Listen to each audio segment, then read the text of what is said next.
आप सभी मित्रों को जय श्री राम। मित्रों, आज हम बात करने वाले हैं बीजेपी के वरिष्ठ नेता सुधांशु चतुर्वेदी के बारे में कि भगवान राम के 4 भाई क्यों थे। तो आइए वीडियो स्टार्ट करते हैं। कुछ सवाल जो है हम लोग हमारे दिमाग में तो आते ही नहीं कभी भी। मैंने सुना इनको तो मुझे लगा कि बात मतलब इन्हीं जैसे शख्स के दिमाग में आ सकती थी।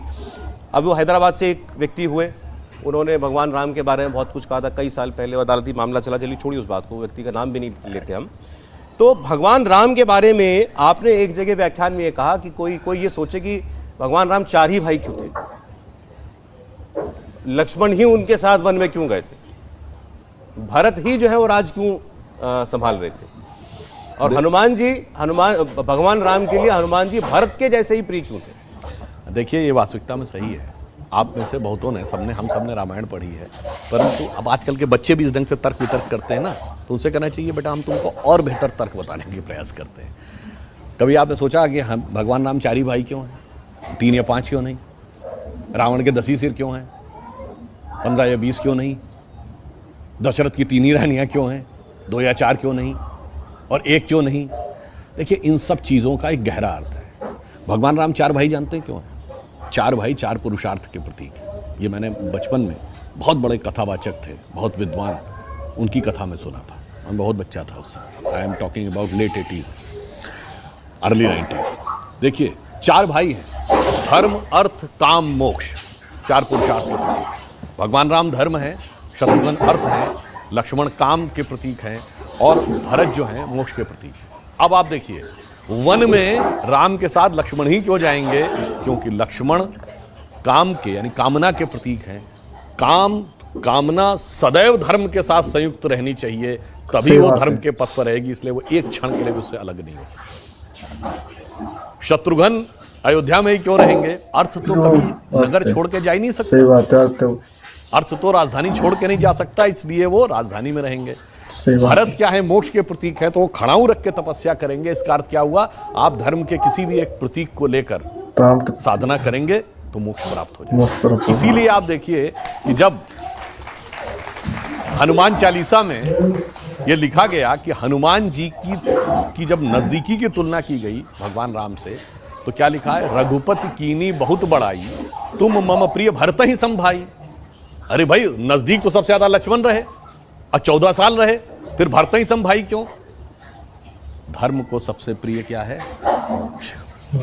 इसलिए वो भरत ही सम भाई। और क्यों वो है? क्यों उनको मोक्ष की इच्छा है? क्यों? सब पर राम तपस्वी राजा, जिनके काज सकल। राजा वो बड़ा नहीं जिसने बड़ा बड़ा इलाका जीत लिया है, Alexander the Great, Genghis Khan जो हजारों को मरवा दिया, ये करवा दिया। जो तपस्वी राजा है, जो राजा राम से वनवासी राम बनेगा, वह महान होता है। इसलिए हमारे यहाँ ये एक एक शब्द जो है, चाहे भरत ही सम भाई है, चाहे तपस्वी राजा है, एक एक वर्ड का अर्थ है।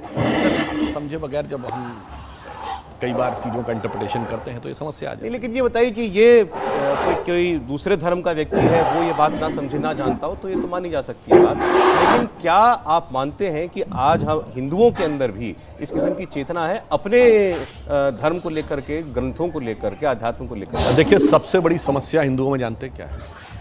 विनम्रता से कहना चाहता हूँ, कोई भी हिंदू अपने धर्म ग्रंथ को नहीं पढ़ता है, नजर भी डालने की कोशिश नहीं करता है।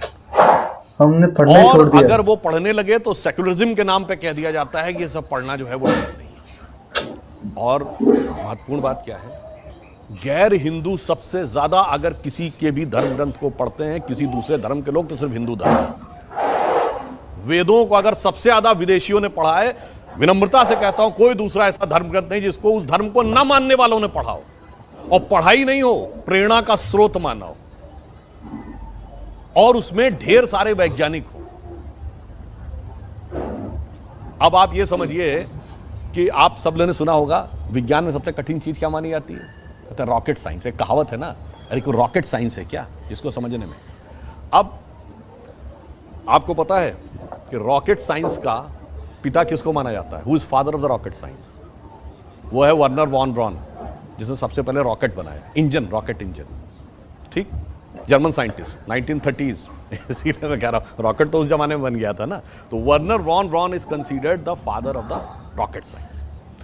अब वो अपना गुरु किसको मानता था? वो था एक जर्मन साइंटिस्ट जिसका नाम था हर्मन ओबर्ट। अब हर्मन ओबर्ट अपने ज्ञान के लिए वेदों को पढ़ता था। ये किसने लिखा है? ये लिखा है, उनका नाम मैं भूल रहा हूं, उनका नाम है इरिक वॉन डाइकन, जिन्होंने अपनी किताब लिखी है चैरियट्स ऑफ द गॉड। उसमें उन्होंने रेफरेंस दिया है, यानी इन सब में तीनों विदेशी हैं, कोई भारतीय नहीं है और संघी भाजपाई तो कोई नहीं है। तो आप ये समझिए कहीं और ऐसा होता हो बताइए।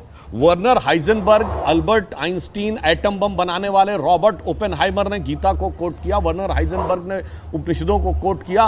बताइए बाहर के लोग पढ़ पढ़ कर इतना ज्यादा उससे ज्ञान प्राप्त करके उसकी प्रशंसा करते हैं, और हमें आप में से अगर यह पूछा जाए किसी से कि 6 वेदांग कौन हैं, 6 दर्शन क्या हैं, तो हम में 10 में से 9 लोगों को नहीं पता होगा।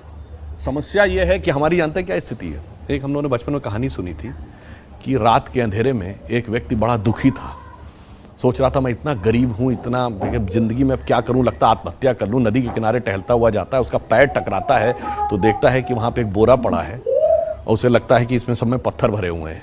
वो अपने विचारों में खोया हुआ बैठ जाता है और एक एक करके पत्थर को नदी में फेंकता चला जाता है।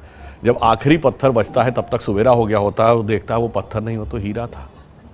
तो हमारी आपकी स्थिति उसी व्यक्ति की तरह है जिसके पास पत्थरों से भरा हुआ थैला पड़ा है, सॉरी हीरो से भरा हुआ थैला पड़ा है, और आप उसे पत्थर समझकर वेस्ट करते चले जा रहे हैं।